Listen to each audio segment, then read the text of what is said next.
Hello! Welcome back to the latest video on the Ancient History channel. My friend, have you ever stopped to think about how much we don't know about our own past? How many secrets are still buried beneath our feet, waiting to shatter everything we thought we understood about human civilization? Throughout history, archaeologists have uncovered countless artifacts and sites, but some discoveries are so profound, so inexplicable, that they force us to completely rethink the story of humanity itself. In today's video, we're diving deep into 10 real archaeological discoveries that didn't just make headlines, they changed history forever. These aren't your typical museum pieces. These are findings that sparked debates, challenged established theories, and opened doors to possibilities we never imagined. From ancient technologies that shouldn't exist to civilizations that rewrote the timeline of human development, each discovery on this list will leave you questioning what you thought you knew. Get ready, because what you're about to hear will astonish you, challenge you, and perhaps even change the way you view our entire human story. Now, let's dive into our first discovery. The Göbekli Tepe complex that rewrote human civilization. Did you know that hidden beneath the hills of southeastern Turkey lies a temple complex so ancient, so sophisticated, that it completely shattered our understanding of prehistoric human society? Welcome to Göbekli Tepe, a site that archaeologists once believed was impossible. For decades, historians taught us that civilization began with agriculture. First came farming, then settlements, then organized religion and monumental architecture. It was a neat timeline that made perfect sense, until Göbekli Tepe proved it all wrong. When German archaeologist Klaus Schmidt first excavated the site in 1996, he couldn't believe what he was seeing. Massive stone pillars, some weighing up to 20 tons, arranged in circular formations. Intricate carvings of animals, abstract symbols, and human-like figures decorated these megaliths with stunning artistry. The craftsmanship was extraordinary, the planning meticulous, the vision breathtaking. But here's what made everyone's jaw drop. This temple complex was built around 9600 BCE, more than 11,000 years ago. That's roughly 6,000 years before Stonehenge, 7,000 years before the Egyptian pyramids. At the time Göbekli Tepe was constructed, humans were supposed to be simple hunter-gatherers, living in small nomadic bands, struggling to survive. Yet here was evidence of organized labor, sophisticated stoneworking techniques, complex religious beliefs, and social hierarchies advanced enough to coordinate massive construction projects. The people who built Göbekli Tepe hadn't invented farming yet. They hadn't domesticated animals. They hadn't even settled into permanent villages. And yet somehow, they created one of the most impressive architectural achievements of the ancient world. How did they do it? Why did they do it? The sheer scale of the project suggests hundreds, perhaps thousands of workers cooperating over many generations. Where did they come from? How did they feed themselves during construction? What drove them to invest such enormous effort into building a ceremonial center when survival should have been their only concern? The site consists of at least 20 circular structures, though only a fraction have been excavated so far. Each circle contains massive T-shaped pillars, some standing over 18 feet tall. The pillars are covered with elaborate carvings depicting foxes, lions, scorpions, snakes, wild boars, and vultures. Some show human hands and arms, suggesting the pillars might represent stylized human figures. Others display abstract symbols whose meanings remain completely mysterious. Researchers have spent decades analyzing these carvings, searching for patterns, trying to decode their significance. Were they telling stories, recording astronomical observations, representing deities or ancestral spirits? We still don't know. What makes Göbekli Tepe even more baffling is what happened after it was built. After centuries of use, The entire complex was deliberately buried, not destroyed, not abandoned, but carefully filled in with soil and debris, as if the builders wanted to preserve it for future generations. Why would anyone go through the enormous effort of burying their own sacred site? Some researchers believe it was a ritual act, a way of consecrating the temple before moving on. Others think it might have been protection, hiding the site from invaders or preserving it through changing times. The truth is, we simply don't know. And that uncertainty is precisely what makes this discovery so revolutionary. Göbekli Tepe didn't just push back the timeline of monumental architecture. It forced us to completely reconsider the capabilities of prehistoric humans and the very definition of civilization itself. It suggests that religion and social organization might have come before agriculture, not after. That the desire to gather, to worship, to create something meaningful might have been what drove humans to settle down and develop farming in the first place. Just think about that for a moment. Everything we thought we knew about the birth of civilization turned upside down by stones carved 11,000 years ago. And here's the most exciting part. Only 5% of Göbekli Tepe has been excavated. Beneath those Turkish hills, countless more circles, pillars, and mysteries are still waiting to be uncovered. What other secrets might they reveal? What else will we have to rewrite? The Antikythera mechanism, ancient Greece's impossible computer. Imagine diving into the Mediterranean Sea off the coast of Greece and discovering something that would make modern engineers scratch their heads in disbelief. In 1901, sponge divers exploring a shipwreck near the island of Antikythera found exactly that. Among the broken pottery and corroded bronze statues, they pulled up a mysterious lump of metal and wood fused together by centuries of corrosion. At first, nobody paid much attention to it, just another piece of ancient debris. But when researchers started examining it more closely, they realized they were holding something extraordinary. This wasn't just a chunk of corroded metal. It was a machine, a complex mechanical device with at least 30 bronze gears, inscriptions in ancient Greek, and a level of sophistication that shouldn't have existed for another 1,000 years. They called it the Antikythera mechanism, and to this day, it remains one of the most baffling artifacts ever discovered. Here's why it's so mind-blowing. The mechanism dates back to around 100 BCE, during the height of ancient Greek civilization. When scientists finally managed to reconstruct how it worked using X-ray imaging and careful analysis, they discovered it was an astronomical calculator of breathtaking complexity.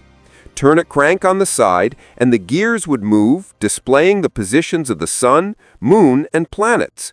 It could predict eclipses years in advance, track the 4-year cycle of the ancient Olympic Games, and even account for the irregular orbit of the moon.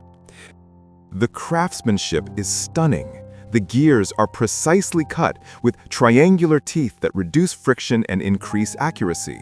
The mechanism uses differential gearing, a technique that wouldn't appear again until the 16th century. It incorporates advanced mathematical concepts and astronomical observations that demonstrate a deep understanding of the cosmos. Essentially, the ancient Greeks had built the world's first analog computer, a portable planetarium that could fit in a wooden box about the size of a shoebox. Now, here's where it gets even more interesting.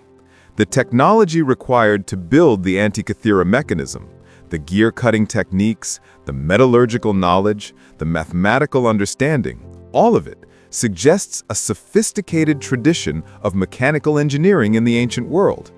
Yet, we have almost no other evidence of such technology existing. No workshop tools, no similar devices, no ancient texts describing how to build such machines. It's as if the Antikythera mechanism appeared out of nowhere, a technological marvel completely isolated in time. Some historians believe it was created by followers of the Greek mathematician Archimedes, who was known for his mechanical inventions. Ancient writings mention that Archimedes built spheres that could model the movements of celestial bodies, but those devices were lost to history. Could the Antikythera mechanism be a descendant of Archimedes' work? Possibly. But that only raises more questions. If the Greeks could build this in 100 BCE, what else were they capable of? What other technologies have been lost? How much knowledge disappeared when the Library of Alexandria burned, when the Roman Empire fell, when countless ancient texts were destroyed or forgotten? The Antikythera mechanism forces us to reconsider the linear narrative of technological progress. We like to think of history as a steady march forward, with each generation building on the achievements of the last. But this device proves that's not always the case. Sometimes civilizations reach extraordinary heights, only to have their knowledge lost, forcing future generations to rediscover what was already known. It's a humbling reminder that our ancestors were far more capable, far more innovative than we often give them credit for. And it makes you wonder, what other impossible technologies are still out there, buried beneath the sea, waiting to be found? What makes the Dead Sea Scrolls truly extraordinary is their preservation. The dry climate of the Dead Sea region, one of the lowest and driest places on Earth, created perfect conditions for organic materials to survive. The scrolls were sealed in jars, stored in caves, and forgotten for 2 millennia, waiting for that shepherd boy to throw a stone and change history. Today, scholars continue to study the scrolls using advanced imaging technology. Infrared photography and multispectral imaging have revealed faded text that's invisible to the naked eye, recovering words and passages that hadn't been read in 2,000 years. Each new reading brings fresh insights, new debates, and deeper understanding. The discovery of the Dead Sea Scrolls didn't just provide ancient texts. It opened a window into a pivotal moment in human history, when the foundations of Western religion were being laid, when ideas about God, morality, and the human condition were being debated and written down. These scrolls remind us that our most sacred traditions have deep roots, complex histories, and that the past is always more nuanced than we realize. And perhaps most importantly, they remind us that sometimes the greatest discoveries come from the most unexpected places, from a shepherd looking for a lost goat in the desert cliffs. The terracotta army guarding China's first emperor. Have you ever imagined an army so vast, so detailed, that every single soldier has a unique face? In 1974, farmers digging a well near Xi'an, China, struck something hard beneath the soil. As they dug deeper, they uncovered clay fragments, then a head, then shoulders. What they had found was nothing less than one of the most spectacular archaeological discoveries in history: the terracotta army of Emperor Qin Shi Huang, the first emperor to unite China. When archaeologists arrived at the site, they couldn't believe the scale of what lay buried. Pit after pit, filled with life-sized clay warriors, each standing in battle formation, ready to protect their emperor in the afterlife. To date, researchers have uncovered more than 8,000 soldiers, 130 chariots with 520 horses, and 150 cavalry horses. But here's what makes this discovery truly mind-blowing. No 2 soldiers are exactly alike. Each warrior was individually crafted, with distinct facial features, expressions, hairstyles, and uniforms. Some look young and eager, others weathered and stern. Some are archers, some infantry, some cavalry. There are generals with elaborate armor, crossbowmen in firing positions, and kneeling warriors ready to stand at a moment's notice. The level of detail is astonishing. You can see the treads on their shoe soles, the studs on their armor, the braids in their hair. When first created around 210 BCE, these warriors weren't the gray clay figures we see today. They were painted in brilliant colors, reds, greens, blues, purples, bringing them to life with stunning vibrancy. Tragically, exposure to air causes the paint to flake off within minutes of excavation, a heartbreaking loss that archaeologists are now working desperately to prevent with new preservation techniques. The creation of the terracotta army was a monumental undertaking. Historians estimate that 700,000 workers labored for nearly 40 years to build Emperor Qin's mausoleum complex. The warriors were mass-produced, using molds for the bodies, but the heads, hands, and details were individually sculpted, giving each figure its unique character. After assembly, they were fired in kilns, painted, and armed with real weapons. Many of these weapons, swords, spears, crossbows, were still sharp and functional when discovered, a testament to the advanced metallurgy of ancient China. But the terracotta army is just the beginning. The warriors stand guard over Emperor Qin's actual tomb, a massive burial mound that has never been excavated. Ancient historical texts describe the tomb as a palace underground, with rivers of mercury, precious stones representing stars in the ceiling, and crossbows rigged to shoot anyone who dared enter. Soil tests around the mound have detected unusually high levels of mercury, suggesting those ancient accounts might be true. Chinese authorities have decided not to excavate the tomb itself, partly out of respect, partly due to concerns about preservation. Without the technology to properly protect such a site, opening it could destroy priceless artifacts. So the emperor's actual burial chamber remains sealed, holding secrets we can only imagine. What treasures lie within? What historical records might be preserved? What could we learn about ancient China if we could see inside? Emperor Qin Shi Huang was a controversial figure, a brilliant but brutal ruler who unified warring states into a single empire, standardized writing, currency, and measurements, and began construction of the Great Wall. He was also a tyrant who burned books, buried scholars alive, and ruled with an iron fist. His tomb complex reflects both aspects of his legacy, an awe-inspiring achievement built through forced labor and unimaginable human cost. The discovery of the terracotta army changed our understanding of ancient Chinese art, technology, and society. It revealed the sophistication of Qin dynasty craftsmanship, the power and ambition of China's first emperor, and the deeply held belief in an afterlife where earthly power and glory could continue. It's not just an army of clay, it's a statement, a declaration that even in death, Emperor Qin would command legions.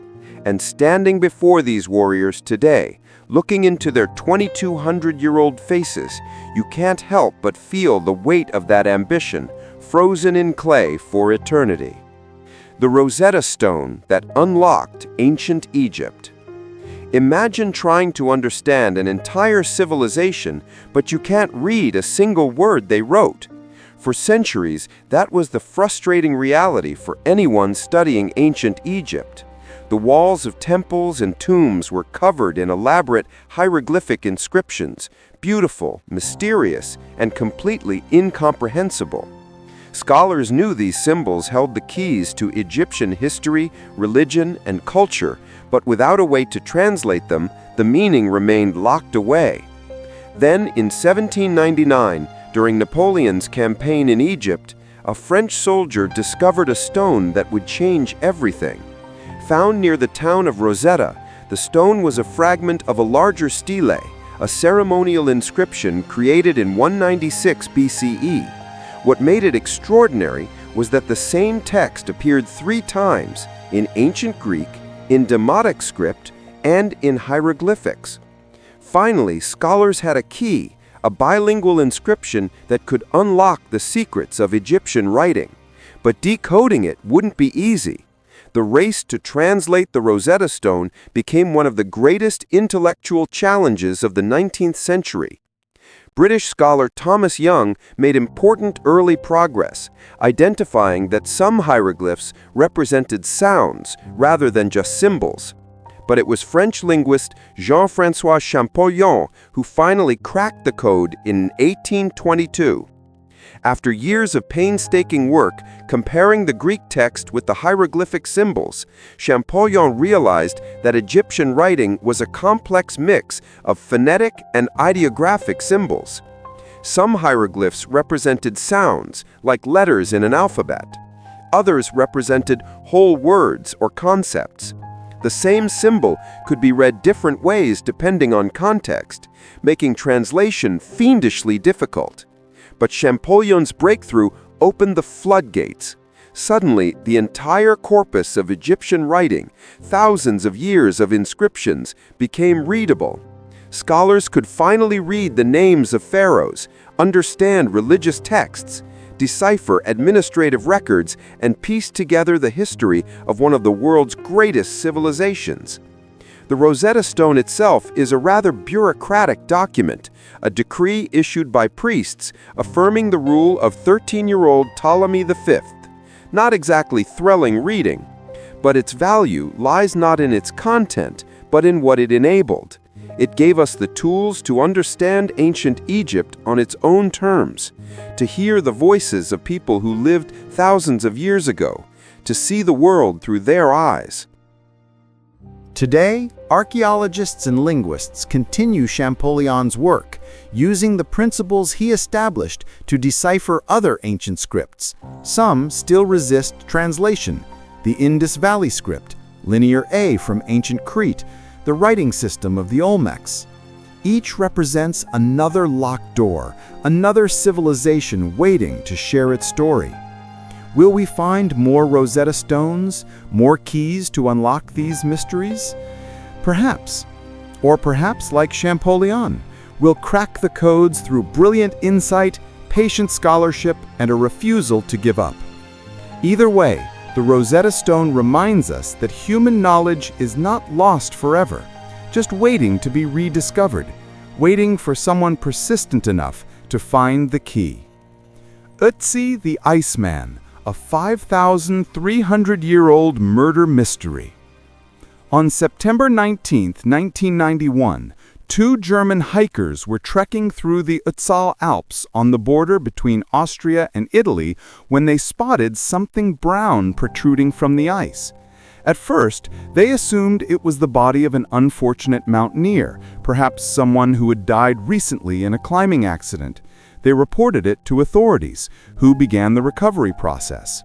But as the body emerged from the ice, experts realized this was no modern climber. This was something far older, far more valuable. They were looking at a mummy, naturally preserved by ice and cold for over 5,000 years. They named him Ötzi, after the mountains where he was found, and he would become the oldest, most thoroughly studied mummy in the world. Ötzi died around 3300 BCE, during the Copper Age, a transitional period when humans were just beginning to work with metal. His body, clothing, and equipment survived in near-perfect condition, offering an unprecedented snapshot of life in prehistoric Europe. He was about 45 years old when he died, stood roughly 5 feet 3 inches tall, and had brown eyes and dark hair. His skin was weathered and marked with over 60 tattoos, simple dots and lines, likely created by rubbing charcoal into small cuts. Researchers believe these tattoos might have been therapeutic, placed over joints affected by arthritis, suggesting an ancient form of acupuncture. His clothing was remarkably sophisticated. He wore a cloak made of woven grass, a coat and leggings of goat and sheep leather, a bearskin hat, and shoes insulated with grass for warmth. His copper axe, the oldest ever found intact in Europe, showed that he had access to advanced metallurgical technology. He carried a quiver of arrows, a bow made of yew wood, a flint dagger, and various tools and fire-starting equipment. Everything about Ötzi suggested a man who knew how to survive in harsh alpine environments. But the most shocking discovery came when researchers examined his body more closely. Embedded in his left shoulder was an arrowhead. X-rays revealed massive internal bleeding from the wound. Ötzi hadn't died from exposure or accident, he'd been murdered. Further analysis revealed the full story. Shortly before his death, Ötzi had eaten a meal of ibex meat and grain. He had cuts and bruises on his hands, suggesting he'd been in a fight. DNA analysis found blood from 4 different individuals on his clothing and weapons, not his own, implying he'd been involved in violent conflict. Then, while fleeing or resting high in the mountains, someone shot him in the back with an arrow. The shot severed a major artery. Within minutes, Ötzi collapsed and bled to death. His body was quickly covered by snow and ice, preserving him for 5,300 years. Who killed Ötzi? Why? Was it revenge, theft, tribal conflict? We'll never know for certain, but the evidence paints a picture of violence and struggle, a reminder that life in the ancient world was often brutal and precarious. Ötzi's discovery revolutionized our understanding of Copper Age Europe. His tools showed advanced craftsmanship. His clothing demonstrated sophisticated textile production. His tattoos hinted at medical knowledge. Analysis of his stomach contents revealed his diet and the plant species available in the region. Pollen grains in his digestive system even allowed researchers to trace his final journey through the mountains. But Ötzi is more than just a source of scientific data. He's a person, a man who lived, struggled, loved, and died violently in the mountains 5,000 years ago. When you look at photographs of his face reconstructed by forensic artists, you're looking into the eyes of someone who walked the earth when the pyramids were still centuries away from being built. That connection across millennia is profound, humbling, and deeply moving. Ötzi is now housed in a specially designed cold chamber in the South Tyrol Museum of Archaeology in Italy, where thousands of visitors come each year to see him. He remains one of the most valuable sources of information about prehistoric life in Europe, a murder victim who became a time capsule, preserving secrets from an age we thought we'd never truly understand. The Lascaux cave paintings that revealed prehistoric genius. What if I told you that 17,000 years ago, long before writing, before cities, before agriculture, humans created art so beautiful, so sophisticated, that it rivals anything produced today?